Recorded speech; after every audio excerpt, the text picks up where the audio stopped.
जिंदगी में तू किसी के काम श्री राधे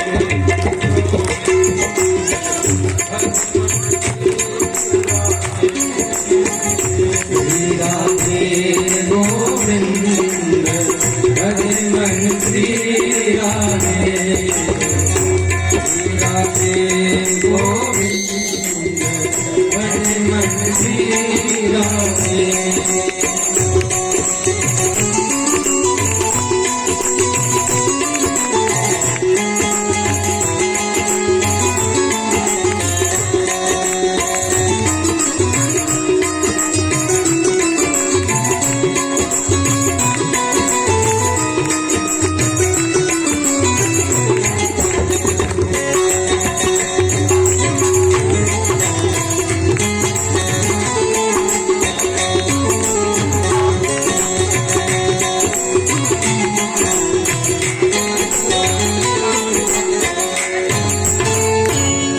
सच्चिदानंद भगवान की बड़े सुंदर यह कथा श्रीमद् भागवत महापुराण सभी वेद शास्त्र उपनिषद सभी का सार है। यह पुराण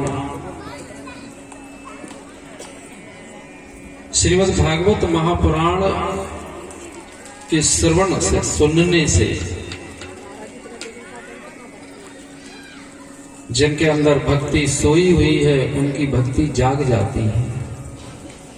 भक्ति सबके अंदर है, ऐसा नहीं कि भक्ति ना हो, भक्ति सबके अंदर है, लेकिन साधन के अभाव में वह जाग नहीं पाती है। इसलिए जब साधन होता है तो भक्ति जागृत हो जाती है और फिर भक्ति नाचने लगती है। भक्ति का नाचना अर्थात जीव का आनंद में अपने जीवन में रहना। इसलिए राजा परीक्षित को जब मृत्यु का भय सताने लगता है, जीवन में अधूरापन अनुभव करने लगते हैं राजा परीक्षित कि आखिर यह जीवन है क्या। ऐसी जिज्ञासा सुखदेव जी महाराज कहते हैं कि राजा परीक्षित सबसे प्रमुख है कि ईश्वर के प्रति जिज्ञासा का जागृत हो जाना सबसे प्रमुख है ये बात।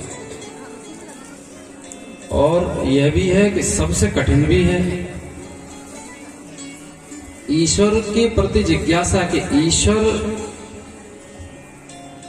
मुझे प्राप्त करना है, अर्थात ईश्वर की चाह, या इसे वेदांत शास्त्र कहता है मुमुक्षा। मुमुक्षा माने मुक्त होने की इच्छा। मुक्त होने की इच्छा होना बड़ा कठिन है। मुक्त होने की इच्छा कैसे हो, इसके लिए साधन किया जाता है। साधन करने से मुक्त होने की इच्छा हो जाती है। परीक्षित साधन संपन्न व्यक्ति हैं और सुखदेव जी महाराज राजा परीक्षित को कहने लगते हैं कि जिसके अंदर जिज्ञासा हो उसको ही गोपी कहा जाता है। गोपी किनका नाम है? गोपी भाव क्या है? कि जिनको ईश्वर पाने की तीव्र उत्कंठा है, जिनके अंदर, उसको गोपी कहा है, वह गोपी है। भगवान पितरात्रि शरदोत्फुल्ल ने कहा, विचरन्तु मनुष्ये योगमायामुपाश्रितः। शब्द पूर्णिमा की रात्रि है।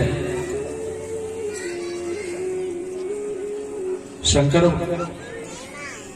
श्री कृष्ण भगवान अपनी बांसुरी की धुन छेड़ते हैं। श्री कृष्ण भगवान की वह मुस्कुराहट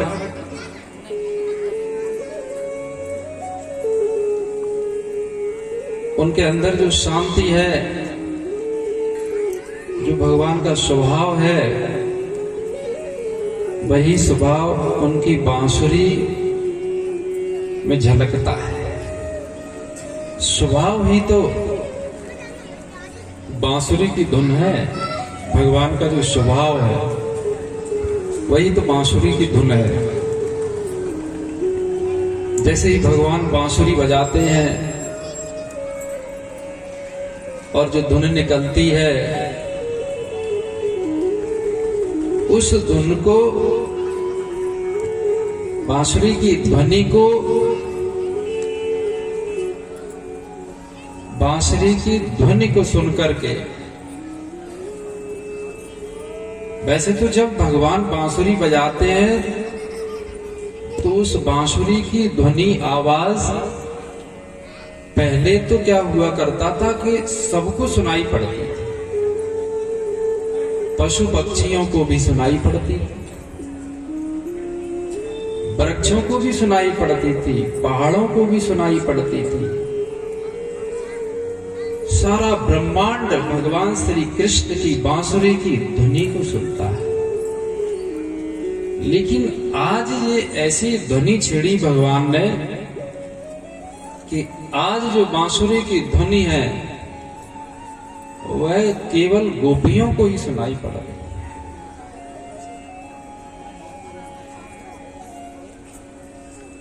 डोंगरी जी महाराज वृंदावन के जो संत हुए, डोंगरी जी महाराज इसका आध्यात्मिक पक्ष बताते हैं कि जो व्यक्ति जिज्ञासु हो, वास्तव में ईश्वर की इच्छा रखता हो, जो व्यक्ति वास्तव में इस जगत से छूटना चाहता हो, उसके लिए जब महापुरुष बोलता है, उपदेश करता है, तो उस उपदेश का आशय केवल जो ईश्वर की इच्छा रखता है व्यक्ति, उसी की समझ आता है और किसी की समझ में नहीं आएगा। जो ईश्वर की इच्छा रखता है उसको उपदेश ज्यों का त्यों समझ में आ जाता है। भगवान की जो ध्वनि है बांसुरी की, वो आज केवल गोपियां ही समझ पा रही, या यूं कहो कि गोपियों को ही झंकृत कर रही। वह बांसुरी की ध्वनि आवाज केवल गोपियों को ज्यों की तो सुनाई दे रही है। तो फिर गोपियां क्या करती हैं कि जो गोपी जैसा भी कार्य कर रही है उस समय, कोई झाड़ू बुहारी कर रही है तो ऐसा नहीं कि वह सोचे कि मैं पूरी झाड़ू लगा लूं तब जाऊं। जहां उसकी झाड़ू जहां तक लग गई है और जैसे ही कानों में भगवान की बांसुरी की ध्वनि पड़ी तो उसने वहीं झाड़ू फेंक दी। इसका दूध अंगीठी पे रखा है, अंगीठी कहते हैं, पुराने शब्द हमें बहुत याद है, बहुत बूढ़े हैं।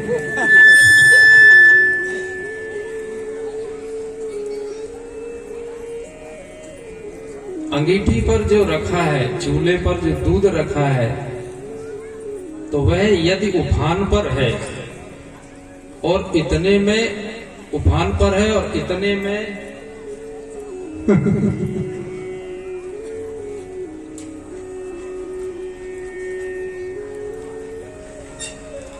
अब ऐसा करना, ऐसे कथा हम बड़े तन्मय होके बोल रहे हैं। आप सबसे निवेदन है, हाथ जोड़ के माला का भी एक समय देंगे, तब आके माला पहनाना, तब ही पांव छू गए।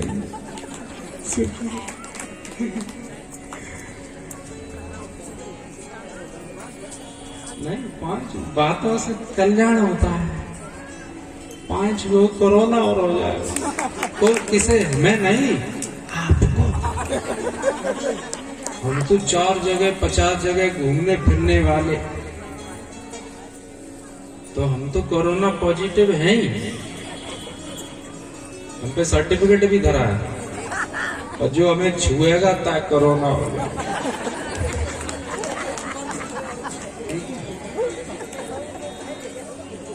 जितने मारा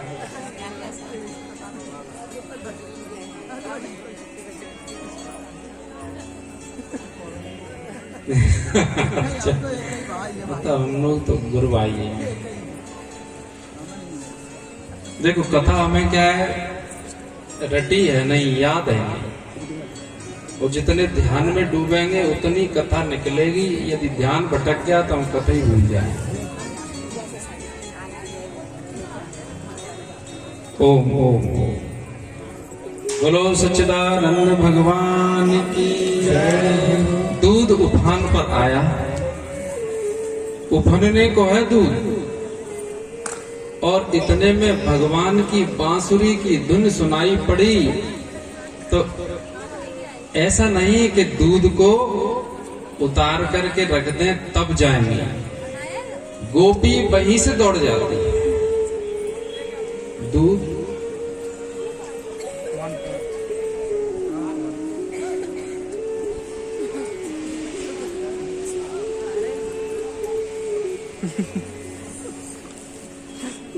साइलेंस, आवाज नहीं,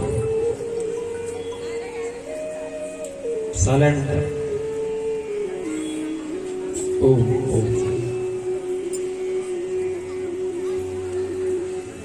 जैसे भगवान की बांसुरी की धुन सुनाई पड़ती है तो दूध वहीं छोड़ करके गोपी चली।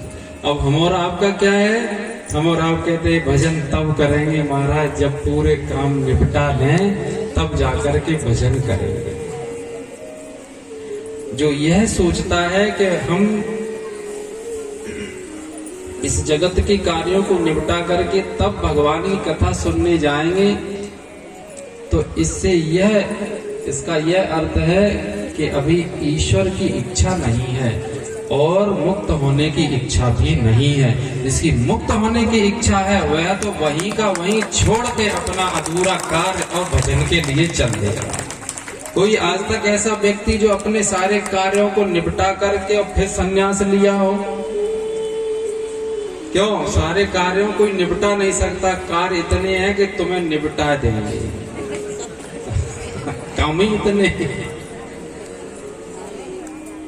इसलिए कोई कार्यों को निपटा कर जब भी किसी को संन्यास हुआ है तो बीच में ही वह छोड़ करके चला गया है। संन्यास कोई ऐसा नहीं है कि इतना सब कुछ करने के बाद संन्यास होगा, वो कोई संन्यास नहीं होता। संन्यास तो वह है जिस दिन भगवान की बांसुरी आपको रिझाने लगेगी, उस दिन सारे काम आपके धरे रह जाएंगे, आप सीधे भगवान की तरफ पहुंचेंगे। यह है भगवान की बांसुरी की धुन। बोलो, भगवान की धुन सबको बेचैन कर देती है। श्याम की जो बंसी है वो कैसी है? श्याम तेरी बंसी कैसे? घनश्याम तेरी बंसी पागल कर जाती है। घनश्याम तेरी बंसी पागल कर जाती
गोरे होते तो क्या कर जाते मोहन, तुम गोरे होते तो क्या कर जाते मोहन।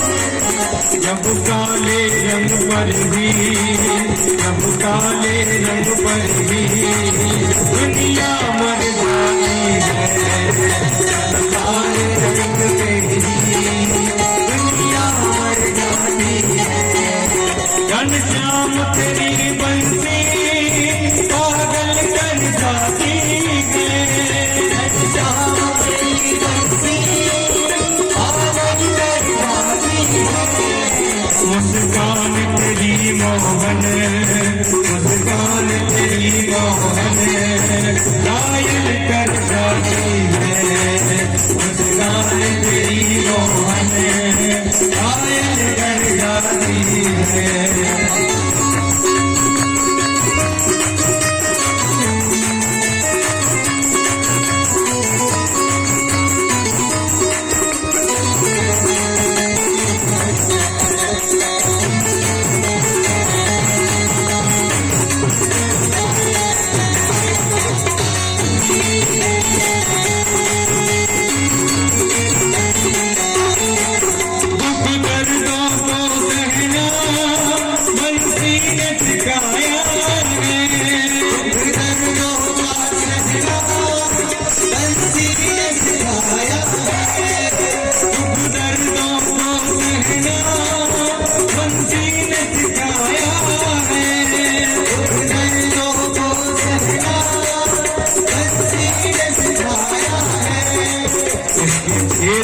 सीने में,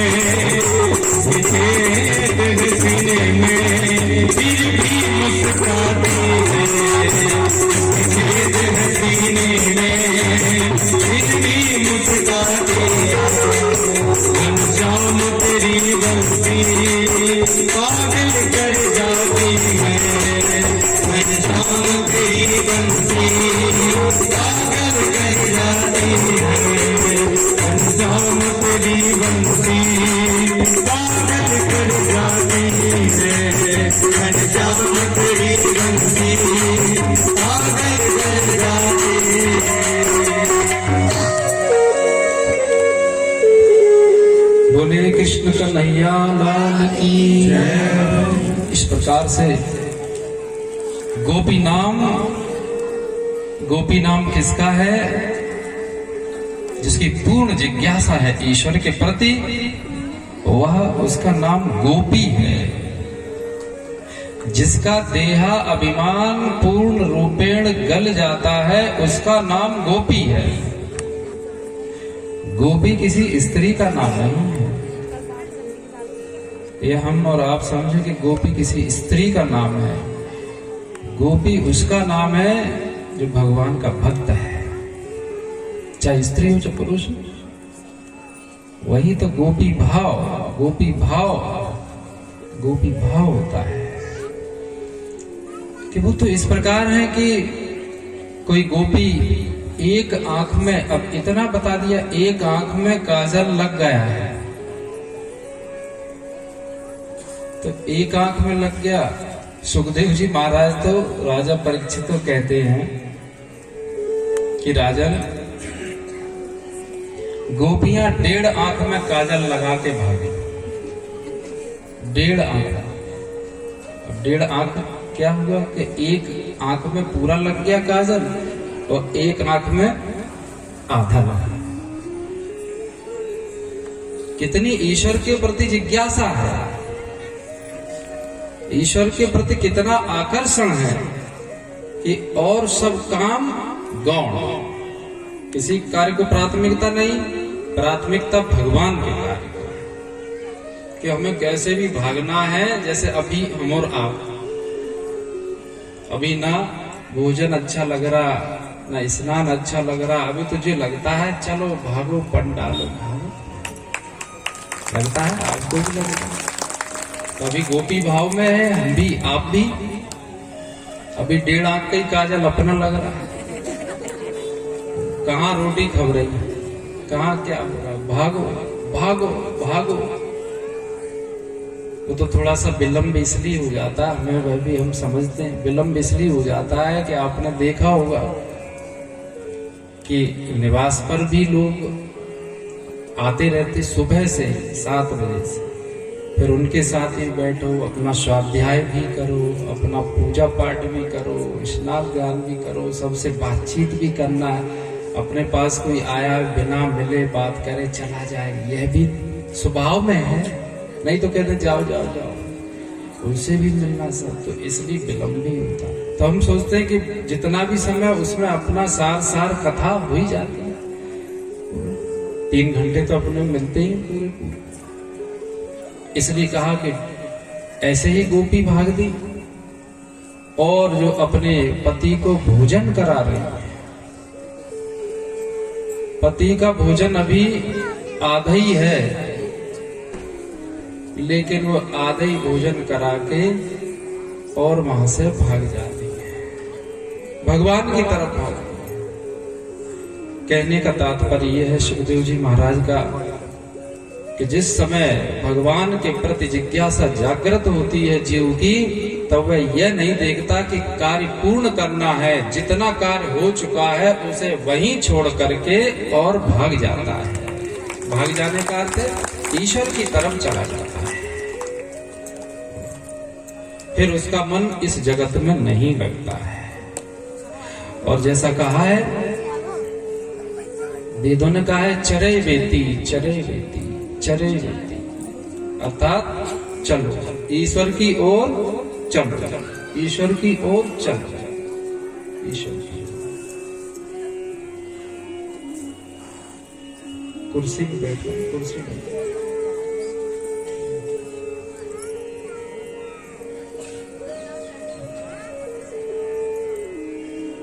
नहीं। आज हमारी माता जी है, सब लोग का आज शरीर का जन्मदिन है ना, आज भी बड़ी आनंद में थी, कह रही आज का दिन हमारे लिए, कहेंगे आज चलो।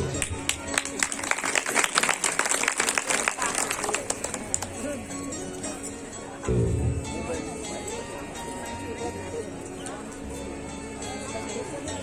ओम ओम ओम। अब भगवान की जो बांसुरी है,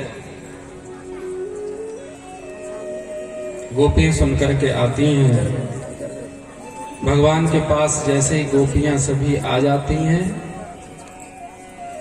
तो कन्हैया कहते हैं स्वागतम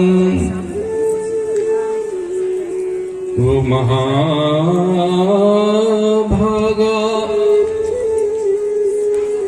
प्रियम किम करवाणि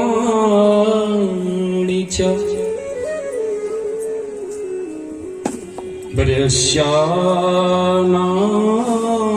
ब्रह्मण्यमयम् कच्चित् ब्रूतागमन कारणम। किस कारण से आई? भगवान पूछेंगे किस कारण से आई हो तुम, क्यों आई हो हमारे पास? आपके यहाँ कुशल तो है सब, स्वागत है आप सबका। भगवान कहते हैं आप सभी गोपियों का हमारे पास आने के लिए आप सबका स्वागत है। आपके यहाँ कुशल तो है, लेकिन आप ये बताइए यहाँ मेरे पास किस कारण से? गोपियां कहती हैं ये हमसे पूछते हो कि हम किस कारण से आए? पहले तो स्वयं इस प्रकार की बांसुरी बजाते हो, आप ही तो बुलाने वाली बांसुरी बजाते हो, और हमसे कहते हो कि हम किस कारण से आए। कोई भी यदि आपकी बांसुरी की धुनी सुन ले फिर कोई रह पाएगा? यदि कोई परमात्मा की झलक पा ले,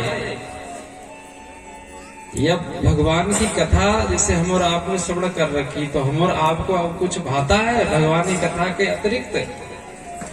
तो गोपियां कहती अब हमें कुछ नहीं भाता आपके सिवाय, अब हमें कुछ भी नहीं भाता है, अब तो आप ही आप हो, और कोई कारण नहीं है, बस आपके पास यूं ही खींचे आते हैं। आप मिल गए। भगवान कहते देखो सबसे बड़ी चीज है धर्म का पालन करना, धर्म पर चलना सबसे बड़ी चीज है, अपने कर्तव्य को करना सबसे बड़ी चीज। तो जाओ अपने अपने पतियों के पास जाओ, अपने सास ससुर की सेवा करो, अपने पति की सेवा करो, अपने घर के गृह कार्य को देखो। यहां क्यों आई हो? मेरे पास आई हो तो मैं ही कह रहा हूं, मेरा कहना मानो। गोपियां कहती हैं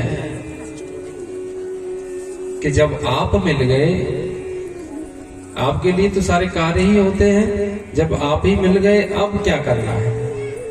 वो कहते हैं तो तुम्हें पतिव्रत धर्म का पालन नहीं करना चाहिए। तो गोपियां कहती हैं कि पति के प्रति जो धर्म है उसका पालन करना तो पत्नी का काम है, स्त्री का काम है। तो मैं कोई स्त्री हूं क्या? हम लोग क्या स्त्री हैं? हम स्त्री नहीं हैं और हम पुरुष भी नहीं हैं, स्त्री भी नहीं पुरुष भी नहीं, और स्त्री पुरुष से जो हटके है वो भी नहीं है हम। तो हम कौन है? भगवान हम तो आपके भक्त हैं। भक्त का कौन?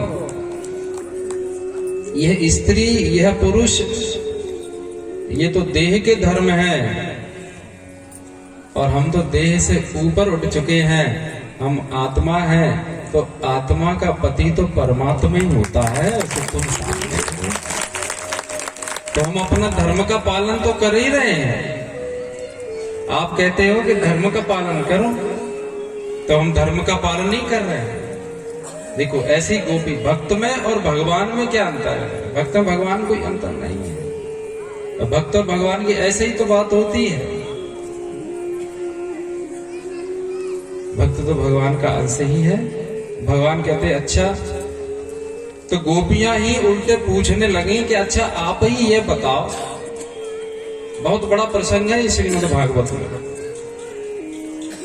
गोपियां पूछने लगी आप ये बताओ धर्म को कोई करे, धर्म पर चले तो उसका फल क्या है? भगवान कहते तुम लौट करके मुझसे ही प्रश्न करने लगी। तो धर्म पर चलने का जो फल है वह है सर्व पापों का नाश हो जाता है। ये उसके जन्म जन्मांतर के जो संचित कर्म पाप कर्म है, जन्म जन्मांतर के संचित पाप कर्म है वो क्षय हो जाता है, उनका नष्ट हो जाते हैं। ये किसका फल है? जो धर्म पर चलता है उसे यह फल मिलता है। गोपियों ने कहा अच्छा, बहुत अच्छा उत्तर दिया तुमने। अब यह बताओ जिनके सर्व संचित जन्म जन्मांतरों के पाप नष्ट हो जाएं तो उसको फिर क्या फल मिलता है? ये बताओ। कृष्ण ने कहा देखो गोपियों, जिनके सर्व पाप नष्ट हो जाते हैं उनका मन पवित्र हो जाता है, शुद्ध हो जाता है।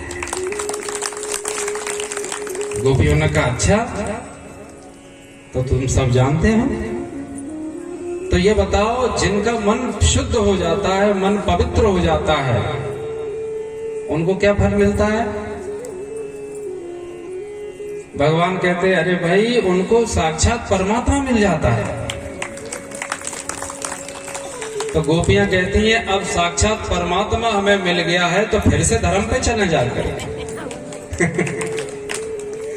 फिर उल्टा कार्य करना। जब हमें परमात्मा साक्षात मिल गया तो धर्म पे ही चल के आए होंगे। कितना बड़ा आशय है कि जो धर्म कर्म अपने सभी कर्तव्यों को क्रम से सब करके आ जाता है, परमात्मा उसी को मिलता है। ऐसा नहीं हो सकता क्योंकि धर्म पर चल के नहीं आया हो, पाप करके आया हो और ईश्वर की प्राप्ति हो जाए, ऐसा नहीं हो सकता। ईश्वर की प्राप्ति होती ही उसे है जो अपनी पूरी साधना करके आया है। तो कहती है कि देखो आप ही ने बताया है कि धर्म क्या है। धर्म तो साधन है, लेकिन साध्य क्या है? धर्म साधन है, साध्य तो आप ही हो। तो अब साध्य ही प्राप्त हो गया तो अब साधन में बैठने से क्या करना है। इसलिए हमें ये पाठ मत पढ़ाओ। हम तो सब पाठ पढ़े पढ़ाए हैं। भगवान ने कहा बात है तो वो तो जानते तो थे, लेकिन और ज्यादा मजबूती देख रहे थे। भगवान ने कहा ठीक है, हमने आपको कहा था, आज वह दिन आ गया है। जमुना जी के किनारे सभी गोपियां एकत्र हुई हैं। भगवान श्री कृष्ण वहां संग में है और उनके बीच रास होने लगा है। दुष्टम दृष्टम, सुखदेव जी महाराज राजा परीक्षित को कहेंगे, दृष्टम माने दृश्य, वनम कुशमितम राकेश करंजितम। वृंदावन का, वृंदा का अर्थ होता तुलसी। तो वृंदावन है जो, तो पहले क्या हुआ करता था, वहां तुलसी ही तुलसी थी। आज भी पानी गांव पे आप देखो कितने तुलसी के वृक्ष, तुलसी वन था। तो यदि घर में एक तुलसी का वृक्ष लगा हो तब पूरा घर पवित्र हो जाता है। तो वहां तो तुलसी का वन ही है, तो वृंदावन कितना पवित्र है यह तो इसी बात से पता चलता है। तो वहां का वातावरण कैसा होगा, तुलसी के वृक्ष का कितना महत्व है, कौन कितना महत्व देता है, कौन कितना समझता है। गाय का कितना महत्व है, ये वैसी बात नहीं कर रहे कि केवल बोल के और रट्टी रटाई बोल के चले जाए और गाय बाहर खड़ी हो गाय को डंडा दिखा दे। ये तो रट्टी रटाई बात हो गई कि गाय की बड़ाई कर गौ माता की जय, गौ माता की जय, गौ माता की जय, और गौ माता आ जाए तो लट्ठ लग चट चट चट चट चट चट। तो गौ माता की जय जीव से नहीं की जाती है। गौ माता की जय यह है कि जो गाय के प्रभाव को जानता है, गाय के अंदर जो प्राकृतिक जो ईश्वरी शक्ति है वह क्या है कि कितना भी बड़ा रोग हो आपका। स्वामी रामसुख दास जी महाराज कहते हैं कि यदि 6 महीने गाय की पीठ पर निरंतर हाथ फेरा जाए तो कैंसर जैसा असाध्य रोग भी ठीक हो जाता है। लेकिन हम और तुम कहेंगे फेरे को बेई फेरे, रामसुखदास ही फेरे, हम तो लट्ठ धरे बैठे हैं। केवल गौ माता की जय कहने से नहीं, क्या आज गाय के अंदर जो शक्ति थी क्या चली गई है? नहीं नहीं। क्या तुलसी माता की जो शक्ति क्या वो चली गई है? कितना डर पड़ा था पिछले दिनों, कितना डर पड़ा था। एक तो मैं भागवत करने वाले पंडित जी कल आए थे मिलने में, कह रहे थे हम तो डर ही गए लॉकडाउन में, और जाने भागवत आगे हो ही गई तो तुम का भागवत पढ़ रहे क्या तुम्हें जय डर लगा है कि लॉकडाउन में भागवत चली जाए? उल्टा कह रहे हो। भागवत पढ़ने वालों को, भागवत सुनने वालों के सामने जब लॉकडाउन और कोरोना जैसा आता है तो वही ससुरा हार के चला जाता है। बात तो यह है।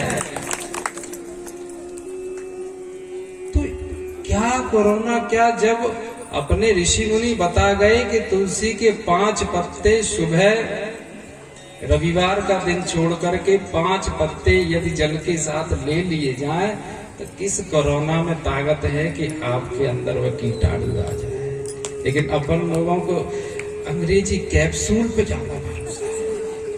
एक हरी पन्नी वाली ले आओ, भाषा मूड ठीक हो जाए।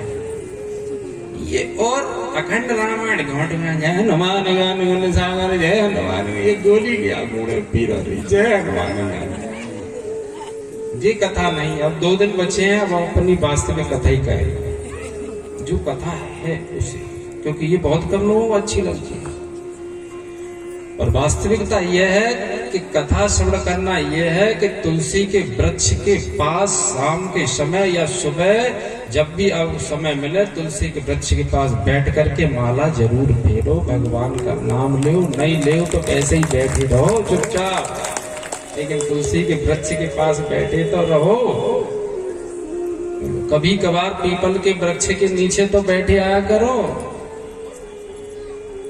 ये श्रीमद् भागवत महापुराण बताना चाहती है। श्री वृंदावन रास कहाँ हुआ? महलों में हुआ कि जमुना के किनारे? वृंदावन में हुआ, वन में हुआ रास।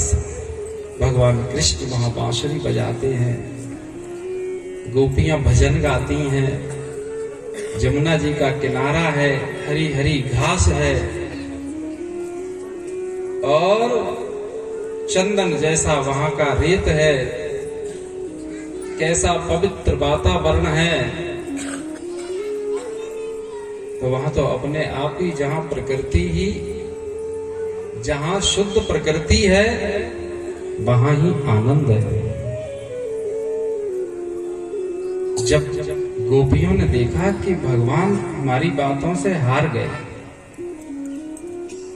उन्हें ऐसा लगा कि हमने जो बातें कही भगवान हार गए,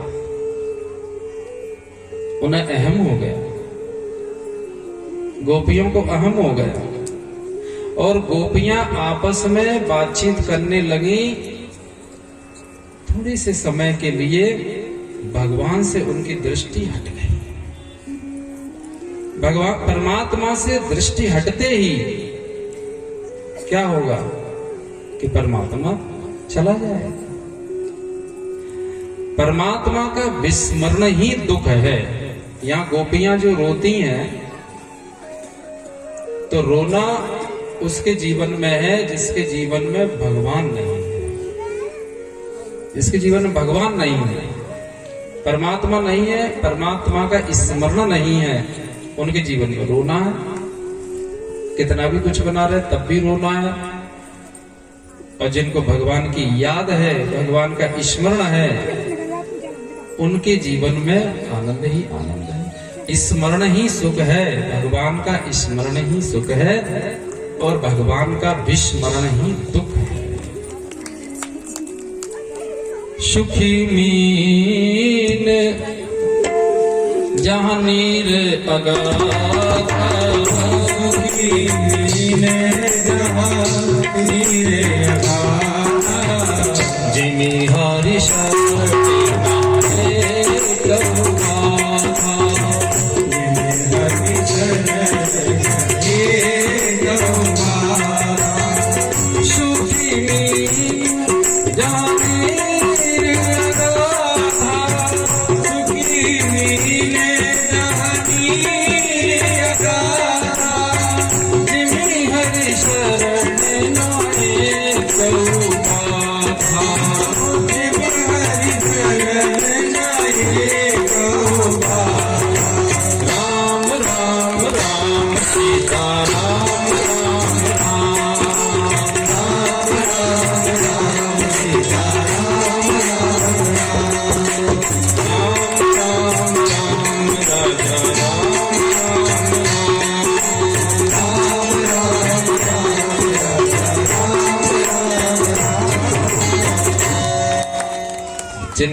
जिनके जीवन में भगवान है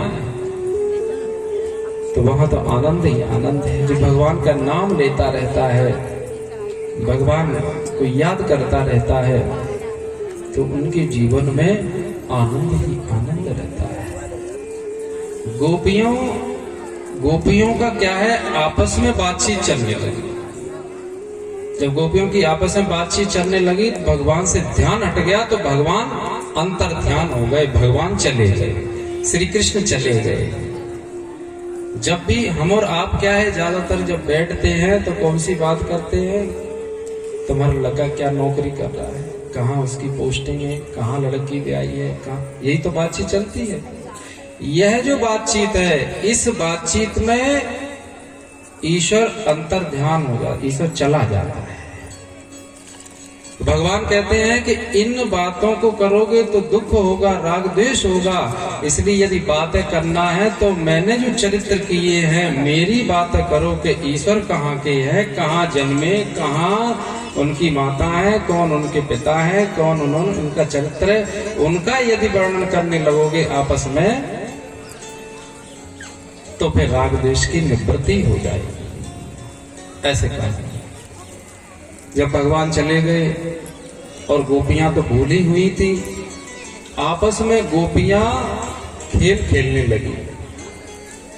एक गोपी पूतना बन गई, एक गोपी कृष्ण बन गई, और वो आपस में ही बनने लगे। भगवान से ध्यान हट गया। इस प्रकार से कोई माखन चुराने लगी गोपी, कोई दूसरी गोपी बन गई जो उनको पकड़ के लाती है, कोई यशोदा बन गई, कोई नंद बाबा बन गई। जो लीलाएं भगवान ने की थी, वे सब लीलाएं गोपियां आपस में वहां करने लगी, और भगवान का ध्यान ही नहीं रहा। कुछ देर बाद जब किसी का ध्यान गया एक गोपी का कि भगवान तो है ही नहीं, हम तो आपस में ही करने लगी ये सब बातचीत। अब उन्होंने देखा, भगवान को याद किया, बुलाया, आवाज दी, नहीं आए श्री कृष्ण, नहीं आए, तो उनके आंखों में आंसू भरे आए। अब जो संसार के लिए आंसू थे, जो आपसी खेल में जो आंसू आ रहे थे, अब वे ही आंसू भगवान के लिए थोड़े थोड़े आने लगे। आंसू तो वे ही हैं, चाहे लड़कों के लिए बहा लो, चाहे बहू के लिए बहा लो, चाहे धन के लिए बहा लो, चाहे तो इस जगत के लिए बहा लो, और चाहे ईश्वर के लिए बहा लो। असुवन जल सींच सींच प्रेम वेल बोई, अब तो बेल फैल गई, आनंद फल होई। भगवान के लिए रोते रोते रोते रोते जब वो बेल फैल जाती है, अर्थात ईश्वर प्रकट हो जाता है, आनंद प्रकट हो जाता है, फिर वह आनंद कभी जाता नहीं। एक बार वह आनंद आए, फिर वह आनंद फिर नहीं, ईश्वरी आनंद नहीं जा सकता। बाहर का रोना धोना हो सकता है, बाहर का रोना धोना तो प्राकृतिक है, लेकिन अंदर जो दृढ़ अप्रोक्ष हो जाता है, दृढ़ हो जाता है, बात कोई दृढ़ हो जाए, जब परमात्मा के प्रति बात दृढ़ हो जाए कि हाँ पक्का कि परमात्मा आनंद ही आनंद है, पक्का हो जाए। अभी क्या पक्का नहीं, दृढ़ अपरोक्ष का अर्थ होता है कि पक्का। अभी किसी से कोई बात पूछो तो थोड़ा सा दो बार पूछो, क्यों गए कि नहीं गए, हाँ नहीं। और जिसका पक्का है वो तो चाहे 100 बार पूछो तब भी कहेगा हाँ और हाँ। इसका पक्का दृढ़ नहीं है तो उससे 2-4 बार कहो तो वो फिर लौट जाएगा, अपनी बात से लौट जाएगा। इसलिए कहा गोपियां, अब उनके आंखों में आंसू आने लगे, कहने लगी कहाँ गए तुम, कहाँ गए। हा नाथ रमण प्रेष्ठ काशी काशी महाभुज दास्यस्ते कृपणधामे सखे दर्शय शत्रुधिम। हे नाथ हे नाथ हे नाथ हे नाथ, हे राधा रमण, हे पृष्ठ महाभुज, कहाँ चले गए तुम, कहाँ चले गए, कहाँ चले गए? कोई हो ऐसा जो मेरे कृष्ण को ढूंढ करके लाए, मेरे कृष्ण को। अभी तो यहीं थे, अभी तो यहीं थे, अब कहाँ चले गए? इस प्रकार से गोपियां कहने लगी। यहां गोपी गीत आता है, तो गोपी गीत की 2 लाइनें। जयतीदिकं